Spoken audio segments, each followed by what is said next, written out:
solution for don't break the bottle. Show you how easy this is. You take any bottle of wine that fits into the enclosure, you put the bottle in. You then put the cap, and the cap has a string that's on the inside where you can adjust, depending on the length of your bottle, the cap so that it's tight and snug.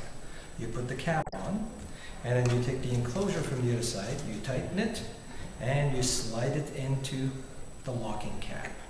Now you make sure that this cannot be lifted above the bottle. It's going to be snug and tight. You then take your locking device. The locking device is one piece, and it consists of a ball, a string, a small ball, a cube, and a slotted piece of wood. You slide the cube through the slot so that you end up with something that looks like this.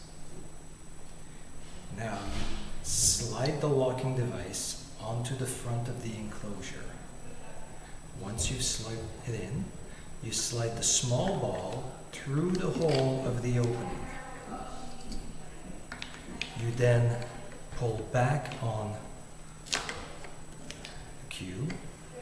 You bring it towards the opposite side of the wooden block, and you invert and slide back through, including the small ball, and you replace the cube through the slotted device, and bingo, your bottle is locked and ready to give away.